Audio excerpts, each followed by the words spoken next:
So the Brandon Aiyuk and the 49ers situation has seemingly escalated beyond repair. It is breaking news currently still that the 49ers have voided Brandon Aiyuk's 2026 guaranteed money. And it's being reported that this has been voided since training camp. Mind you, Brandon Aiyuk has yet to play this season.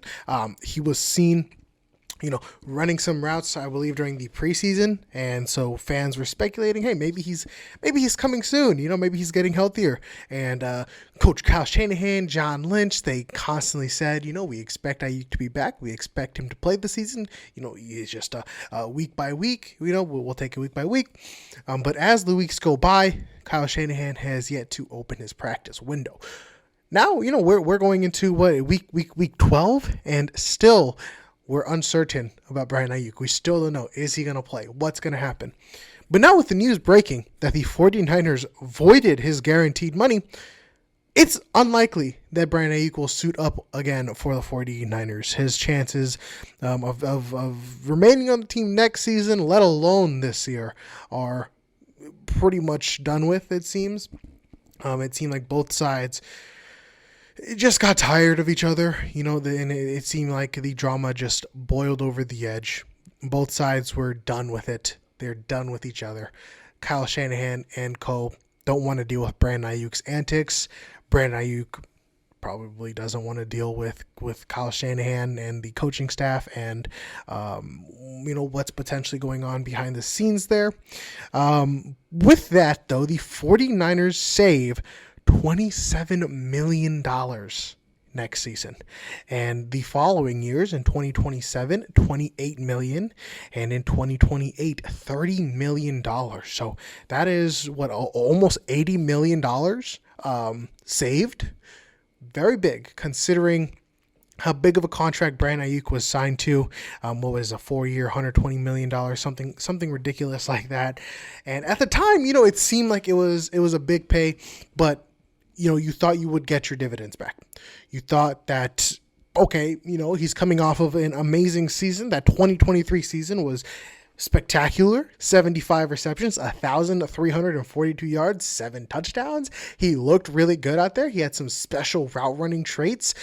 His hands were very solid. He was just a very reliable, big, explosive play guy. And he complemented the other receivers very well. The talent was there. But after that season, he held out for a contract extension, all throughout training camp. Drama followed. Trade rumors were spiraling. Is he going to get traded to the Steelers, the Patriots, the Browns? Rumored offers were pretty high. We're talking second-round picks. We're talking Amari Cooper. We're talking first-round picks even. Niners said no. They wanted to keep Aiyuk. Aiyuk wanted to stay with the Niners, supposedly, it seemed. And,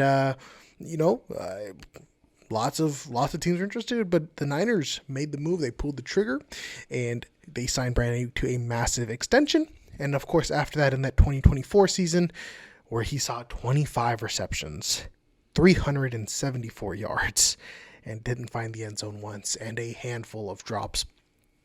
Before, of course, the tragic injury against the Kansas City Chiefs, going over the middle. And Aiyuk was honestly having maybe his best game of the season against the Chiefs there, too. He really started to look like his old self. And then just a tragic play, goes over the middle. Kansas City defender hits him a little low, and his knee, just everything tears. And so with that injury now, too, the question is, does he get traded or is he released? It's hard to think that a team would trade for a injury-riddled, drama-riddled receiver that you're kind of uncertain on what his play style is going to look like. How healthy will he be? Will he ever be 100% again? How much does this impact his route running, which is one of his special traits? So I'm not really sure what type of compensation the Niners would even get for Brandon Aiyuk. It's not going to be no 3rd, no 4th round pick.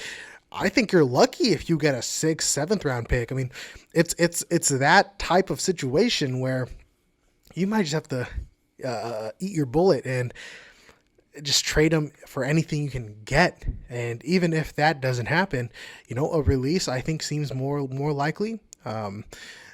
I don't know if a team would want to trade for him, especially knowing the situation, knowing that the 49ers will release Brandon Aiyuk. Is it worth it to trade him?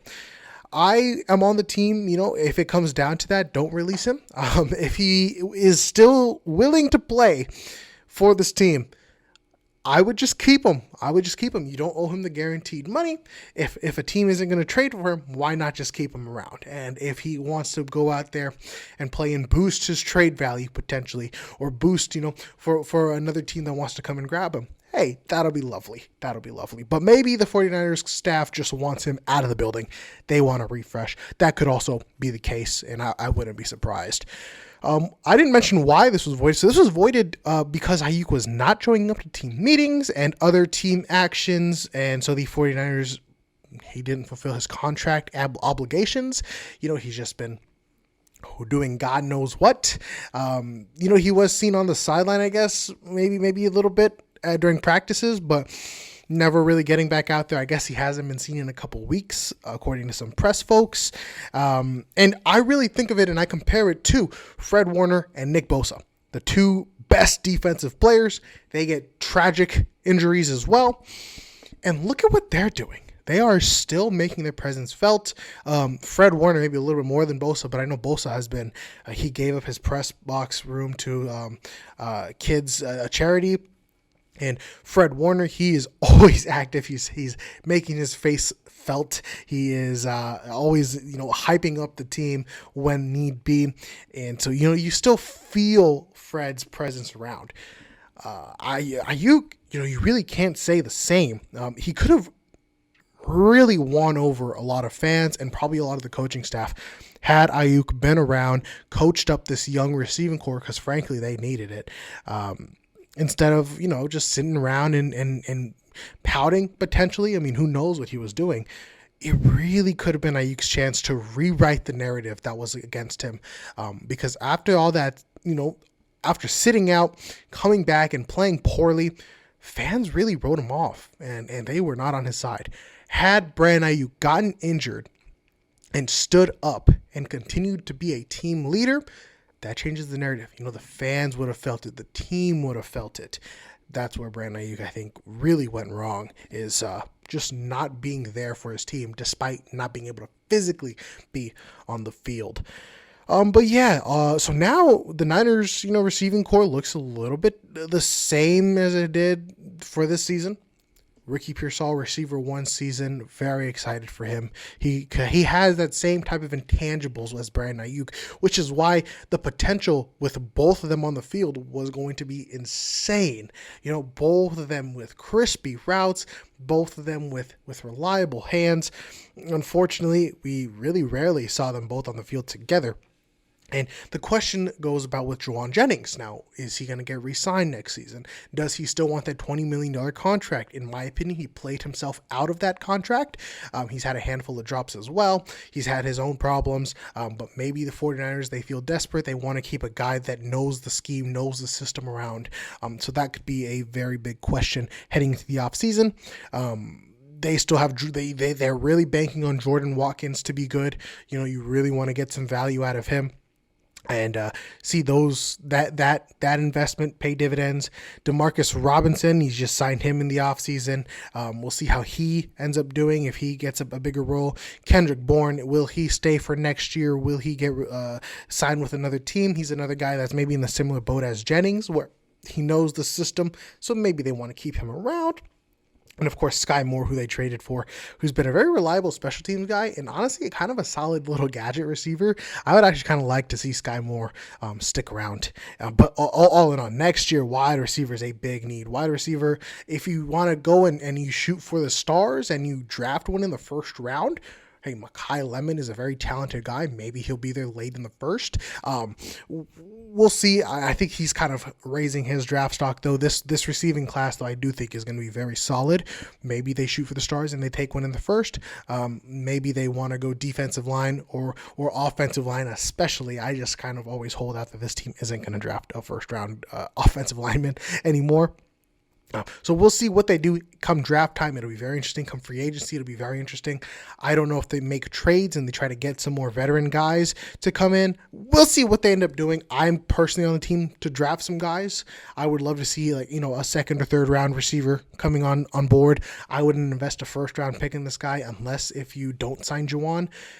So I do think that signing Jennings, if he is offering a team friendly deal, would be nice, especially with the money you're saving with Brandon Aiyuk, just to have him around because you know what to get. You know he's reliable, and still drafting a younger receiver. Just because you need bodies. Just because you need bodies. But most of all, the Niners, they learned their lesson with this whole situation. They're probably going to pull the trigger on a trade next time, so I wouldn't get too attached to anybody because this was just a total robbery. They mostly paid Brandon Aiyuk to not play for them.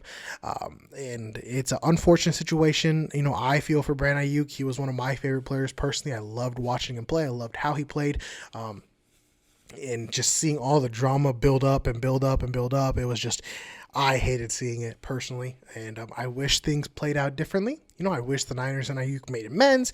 I wish Aiyuk would play again for the 49ers and, start lighting things up because, hey, we would have loved to have him this year. But it seems like we won't see Aiyuk this year. We probably won't see him with the 49ers anymore. And so that's it. That ends the Brandon Aiyuk chapter with its highs and very low lows. But folks, that'll wrap up this episode of the 49ers, the Gold Rush podcast. I just forgot the name of my own podcast for a second there.